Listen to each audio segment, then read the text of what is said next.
Welcome to this new episode of Blood Money. We have Carol Roth, a best-selling author, the author of The War on Small Business. She's a recovering investment banker, and she has her own action figure. And Carol, we actually met when I was producing television shows in Hollywood, and we were working on a great television show concept. Yes, nice to see you again, Vem. We've known each other for quite some time, and it's fun to be able to play with you like this. Awesome. So this show is called Blood Money, and the first question we use a jumping off point to riff on is, Carol, what does blood money mean to you?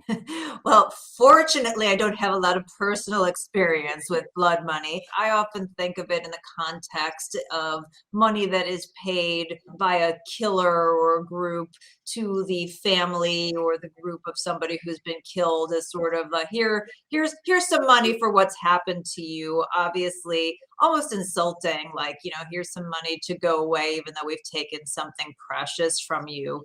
And that really kind of sticks with me in the time period that we're in now, given the sort of crumbs that were given to small businesses after murdering many of them and maiming many others, the crumbs that were given as sort of COVID relief payments to people as wealth was transferred from Main Street to Wall Street. So I guess the way that I kind of think about it in the most literal sense has a lot of applications, in a more figurative sense right now. So yes, there's definitely been a slaughter of small business, and you would be an expert on that, considering you have a best-selling book. What's been going on with small business, and where is this all heading to?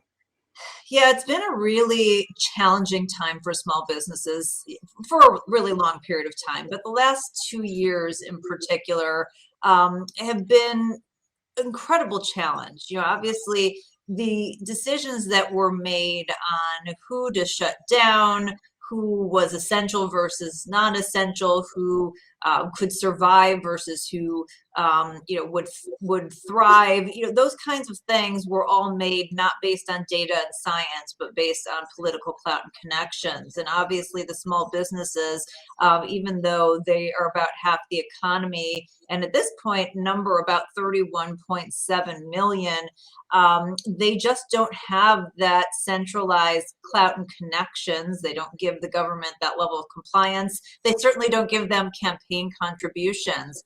And so they were amongst the first that were targeted.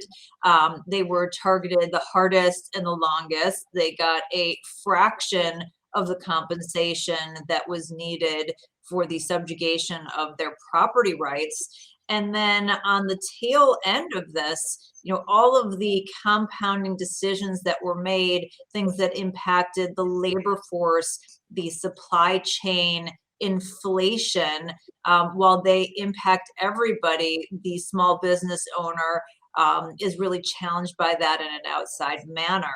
So we're at a point where, as of like July-ish 2020, about 400,000 small businesses had been completely murdered. That number had been picked up by the Biden administration. So that's, obviously a fairly solid number. Probably, when it all settles down, it's going to be in the millions of small businesses that were murdered. And that will be covered up by the fact that a lot of people quit their jobs to day trade and get into crypto and those kinds of things. So, you won't see that happening, but it's really been a challenge for a significant percentage of the small businesses, not only in this country, but around the world. I mean, what kind of impact does that have on society going forward? So it really goes into a sort of discussion about the consolidation of power. If you think about capitalism in the context that I defined it, which is freedom, choice, transparency with the guardrails of property rights versus a handful of people making decisions using force, control, coercion, and usually a lot of transparency. The more that we move away from that, the worse off everybody is. Not only does it take away wealth creation opportunities from the average American, but it also, lowers the amount of choice that you have as a consumer or as a job seeker. It impacts innovation. And then you end up in this cronyism situation, which we've seen getting worse and worse, where just a cadre of people are making more and more economic decisions, and that continues to concentrate the wealth and opportunity in the hands of the few instead of in the hands of the many. And so, do you think this was just gross incompetence, or was this intentional? So I always kind of say this is like a choose your own adventure book. I love those books, by the way. My Everybody favorite. did, right? You decide which route you want to go down. And so I always present the facts. The reality is, like, if you were trying to do this intentionally, there's not much that you would have done differently. But, whether you think that it was intentional, whether that you think it was incompetent, whether you think that small businesses are too small to matter or too hard to control, I always come back to, like, it kind of doesn't matter. Intentions don't matter, outcomes do. And so whether or not you believe one side or the other, like, too much of our time is spent arguing over that versus what's the outcome. And the outcome, based on human nature, based on centralized power, is that it's always going to impact the people in their circle. It's going to concentrate the power. It's going to create worse outcomes, regardless of it being intentional or not. And so I'm not super caught up in that, because I know the outcome will be the same either way. Let's talk about that outcome. I mean, I met with some people, that are actually just yesterday. I had some great conversations with individuals talking about how inflation's going out of hand and we're heading into some really dark financial times, and buying a loaf of bread for $100. I mean, tell me, where do you think this is all going? So it's hard to predict a perfect crystal ball, because so many decisions that remain to be taken will change the trajectory, and it sort of unfolds from there. I mean, there's no doubt that we're experiencing inflation that we haven't seen in 40 years. There's no doubt that that will continue. I think we will continue to have an issue in terms of wages and prices, because the reality is a lot of people left the labor market based on the decisions made by the government. And I don't think that they're coming back at least as quickly as they left to make up that shortfall. And so it's going to be a good market for at least some period of time if you're an employee. But what happens is, if you're an employee and you have these different options, or even if you're on the sidelines and you want to come back, you're going to demand higher wages. And the business is then not only going to have to pay your higher wage, but it's going to have to pay the higher wage of all of its suppliers and vendors that are dealing with the same thing, and everybody else who's in their organization who's going, well, if this person got that much, I want to raise too. And then they're going to have a higher cost structure. So ultimately, that means they have to pass that on to the consumer. And then the consumer goes, well, I don't have enough money. I need higher wages. And it's this thing that is called in economics a wage price spiral. And so I think that is something that's potentially quite likely to happen.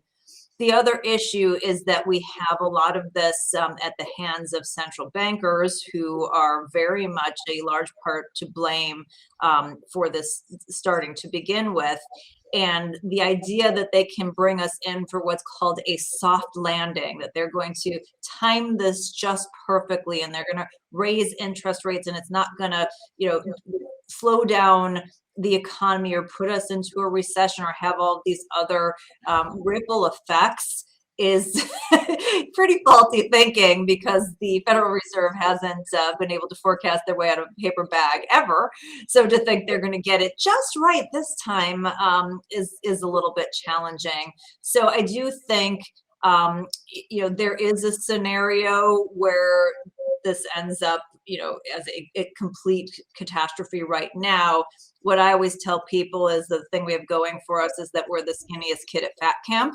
So we're not the only ones who've done this. Central banks around the world have done this. We still today remain the world reserve currency. Even though in a way many of our enemies are rooting for us to fail or trying to assimilate in a way that creates this global structure. There's a lot of powers that be here that don't want to see that happen. So I think there's at least some level of pushback where that's going to keep the system kind of chugging along, that like it doesn't solve the structural issues, but it doesn't necessarily mean we end up in Venezuela. I think that the most likely outcome is that we just keep inching towards looking like Europe, which is not, they've got some great fashion and things, but they will import, but I don't want to import their economic policy. Mhm. So we end up looking more like them. But the outside, issue is that we do end up like a Venezuela situation. And if we start moving in that direction, then we probably have, massive civil unrest, war, and then the whole thing just kind of, spirals out of control. But I think that's probably the outside, unlikely or not impossible, but like if you were handicapping it, like that's not the likeliest outcome, at least right now. So you don't think like a massive depression or something like that's on the horizon? I think a significant recession is a very real possibility depending on the decisions that are made and undertaken by the Fed and also the government, who keeps trying to spend into this period of time that has already accelerated inflation and keep going, oh, that's gonna bring down inflation. Well, I'm sorry, like I went to Wharton and like we didn't learn that in our economics Yeah. or finance courses. So I don't think that's going to happen. So it just depends on some of these decisions, and if they back off some of these bad decisions that are being made and let us move more towards a market-based decision model, or if they want to just try and centrally plan our way out of this. The more that they move in that direction, the worse off it is going to be for us. With all the money printing and how much in debt we are, I mean, how do we get out of this mess? This is the $30 trillion question, Bem, and it's one Mhm. that me and many other folks who are nerdy sit around and ponder. And there's a range of outcomes. The reality is, and part of the reason we're in the situation that we are in, is that right now some crazy amount of money, I think it's like somewhere between 10 and 15 cents of every tax dollar, is going to pay for interest on our debt. So the debt is stuff that we've already bought. The interest is the financing cost. So as you're paying in taxes, some slice of that is going to not only pay down the stuff we've already bought for, but pay interest on that. So taking away from the ability to buy and do new things, so to speak. As Mhm. interest rates increase, if they got back to a generally normalized level, the predictions are within a decade that 30%, so 30 cents out of every dollar that is taken in for taxes, is going to go, again, not to pay down the debt, but just for the interest on that debt. Uh, Mhm. which means that we either need to raise taxes, decrease spending, which obviously we don't think is probably going to happen, or they need to figure out something else. Now, one other issue is that who owns the debt?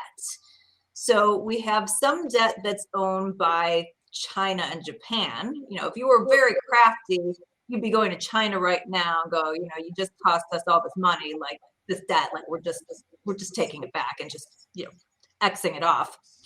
I don't know that anybody's going to have the balls to do that, but you could. Some of it's owned by investors. You go out and you buy treasury bonds. So obviously they have to pay that. And then a lot of it is owned by us. So there is this discussion of, is there a world agreement where we all just kind of go, well, we've all done this bad stuff.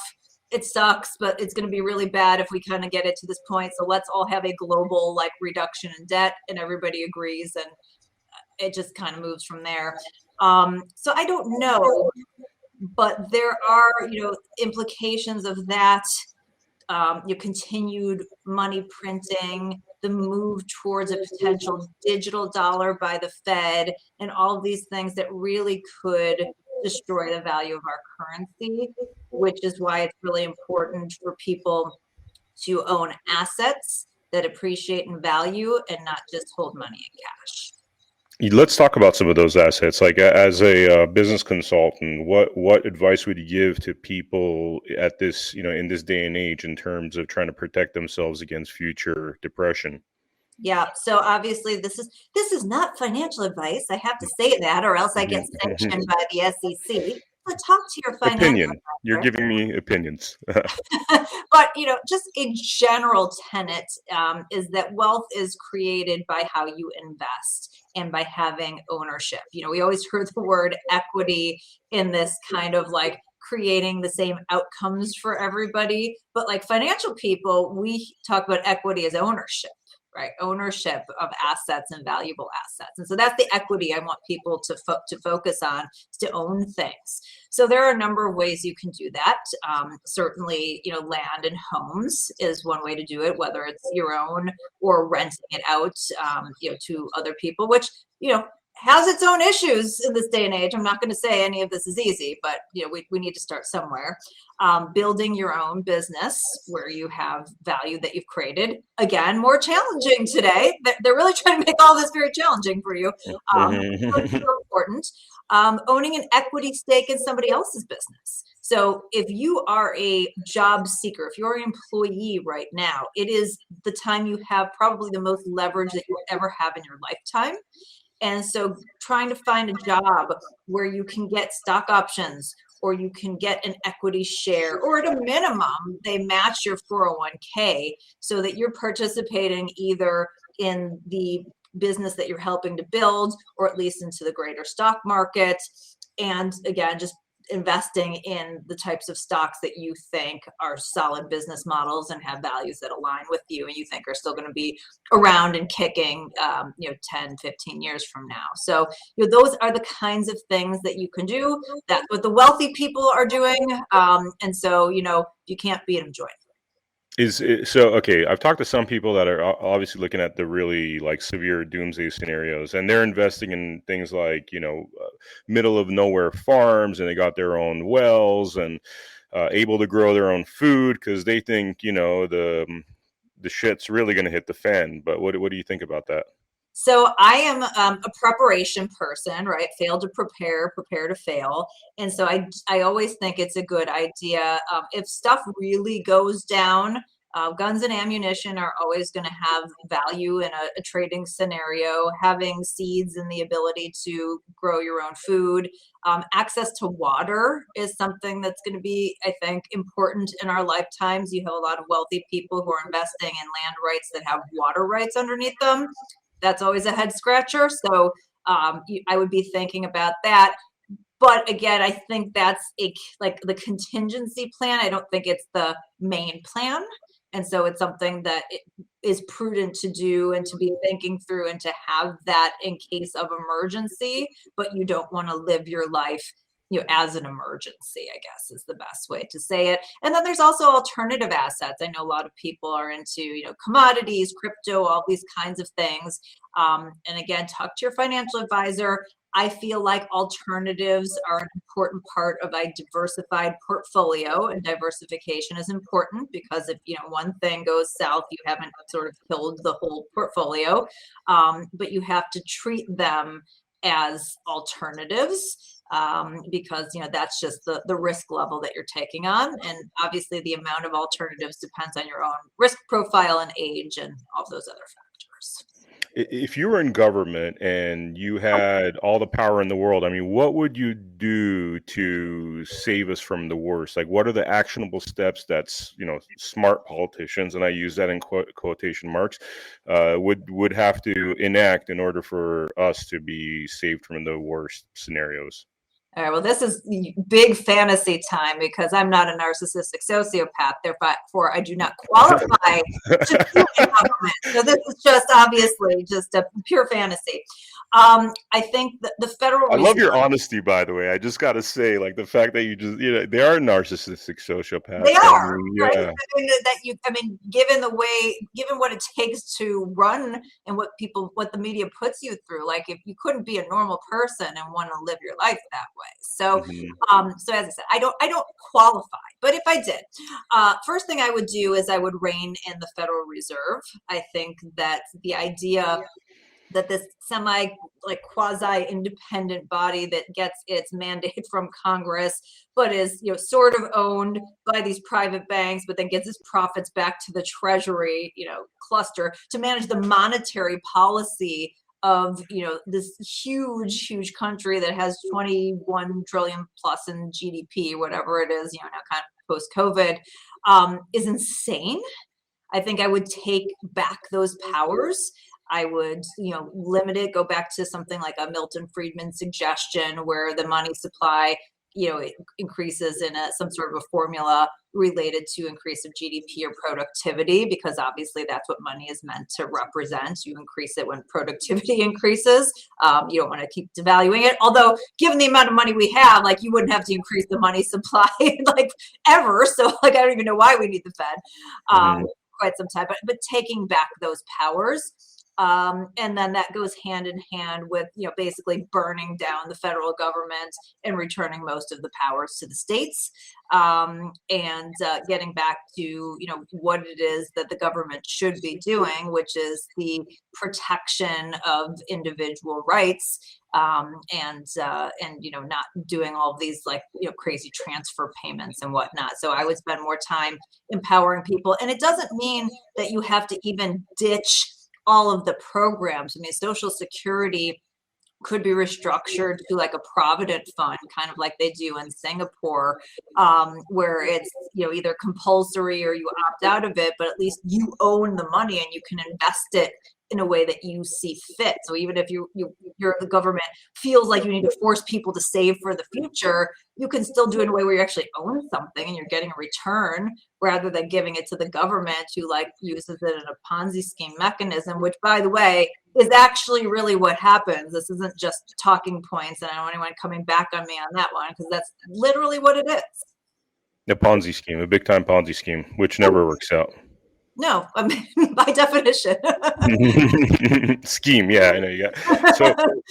So, I mean, I'm sure there was a lot of, we didn't just get here overnight. There was a lot of historical mistakes that were made in government, bad policy. What were the historical mistakes? I mean, literally starting from the inception of this country, that you think have led us to this juncture where we're even having these conversations?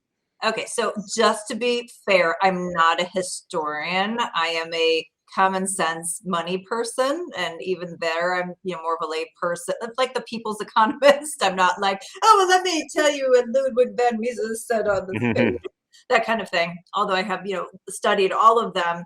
I think obviously the creation of the Federal Reserve was a mistake, but it really kind of went off the rails in a couple different points in time. Greenspan opened the door when we had that big crash back in the late 80s, and said we're going to be here to support the markets. That was kind of the first time the Fed like overstepped its bounds. And then during the Great Recession financial crisis, Bernanke and Yellen just like bust through that and was like, hey, here we go. And they're the ones that created this long-term zero interest rate policy, and the huge support, although the amount that we've done in recent times pales into comparison to what they started, but they opened that door. So from a sound money standpoint, that's one piece. It also ties into going off the gold standard, which the speculation is that we were cheating. We didn't actually even have all of the gold to back us up, and France called our BS. And so that was kind of the way to get out of this like scenario that we really weren't backing the money the way that we should, by just being like, well, we just won't back it at all. But those kinds of things work in concert in terms of the devaluation of the money. I also think our interactions with China, and I dedicate a whole chapter of this in my book, because I think it's so incredible. And it's probably the area as a free market capitalist that I've come around the most on, like the place where I've really shifted my views. I used to be is, oh, free markets, like we should be able to trade. But the reality is, as I, spent time as a student of this, you can't have capitalism with a partner who's not capitalist. You can't have a communist partner and somebody who doesn't believe in individual rights and particularly property rights and expect that you're going to get the benefits of this. And so our relationship with China exported capitalism to them in a way that really benefited China, and it imported central planning to us in a way that really screwed us over. And we're the ones that made them a superpower. I mean, we walked them into the World Trade Organization, and we normalized trade relations with them. We created this opportunity, which again lifted, a billion people ish out of poverty in a very short period of time, extreme poverty even, but it really didn't create a good and fair playing field, one that where we've benefited, and I think it's going to have major implications, in terms of not only what happens in the future of this country, but in the rest of the world. So those are some of the key things that have gone awry. And then obviously just the explosion in government spending. I mean, if you go back to like the time when Clinton was in office, before COVID, and since COVID has gone off the rails, but before COVID, we grew the spending 140% at a time when the population only increased 15% over the same period. Wow. So there's literally no justification. It's just this huge growth of, what the central federal government did in terms of spending and purview. And then now since COVID, I mean, that's just been obliterated. So you mentioned going off the gold standard and opening the doors to China. That was both done by Nixon, both of those things, right? So the Nixon was the going off the gold standard, yes, and the normalization of trade relations. Nixon kind of opened the door, I think, to like those discussions, but really it was kind of a slow build. And then the one who really like sealed the fate was Clinton, actually. Bill Clinton. Wow. Yeah, so it was like kind of in that period of time. So this is not a partisan thing. Like everybody who's in big governments has played a role in where we are today. And obviously they have sort of different minds, and the parties look very different today than they did even 20 or 30 years ago. But, big governments at the end of the day, one party is super honest about the fact that like we're going in and we're going to try and make it more central. The other one lies and says we're not until they get in power and then they spend. So, I don't know. They both suck. It sounds like limiting the powers of the federal government and letting the states almost be their own republics in a way, like might be a positive step forward. It's huge. I mean, think about how stupid the whole thing is. So we pay taxes to the federal government, who then has like, their own game show and then decides how much they're giving back to each state and these programs like for the benefit. Like I could just give it to my state without the middleman, without the dance, and then I don't have to worry about like, who the hell's getting elected to Senate in Georgia, which shouldn't concern me anyway. So going back to the original structure, to this constitutional republic, I think is the direction I'd like to see, it go, and really how we were formed. And we're the only country in the world that was founded on this principle. And it just pisses me off so much that there's all of these examples of what they're trying to create elsewhere. So it's like, if you like these other examples, there's so many, like, don't screw up the one unique example in the world. Just let us have it. Yeah. And that's the hard part. That's the hard part. Yeah, I was talking to some people about, like, for example, Nevada apparently has really like a lot of gold reserves, and but nonetheless the government, federal government keeps getting involved, and so the conversation seems to be going towards the states, seizing a lot more control in all of this, and whatever shakes up over the next few years, a lot of people seem to want that outcome, which brings me to this cool little thing. Let me show you this. So this over here, you see that? Yeah, what is that? So basically, some of the folks I was hanging out with yesterday are really fearful that the dollar. Oh, it's upside. Did I have it upside down? I guess it's supposed to be like this, right? Oh, that What it looks is, it's it's good. it's an actual gold note. Hmm. So some folks that are really worried that the dollar is going to be devalued, and we're looking at $100 for a loaf of bread, have started totally legally. By the way, this isn't like some kind of counterfeit thing or conflicting with the idea of dollars, but this is actually gold plated. So this is a gold dollar that they've merged together with some kind of plastic thing. It's got its own patent pending, and the idea is that this currency will hold its value, and should things go bad, you could actually use this to buy a loaf of bread for $1. If the bread is $1, the If bread's the bread is probably going to be $300. So you're going to carry your stack of notes this big to go buy your bread. yeah. I think that the gist of this though is that since it's gold, it won't or it's like, what is it, 1/1000th of 24 karat gold, it would actually hold its value in those times. You know what holds its value in those times, Ben? Guns, bullets, Guns. water. Guns, bullets, seeds, water. Yeah, totally. I love the way you think. It's just, it's very pragmatic, and it's honest. It's honest in this day and age. Last question. Let's talk about free crack pipes.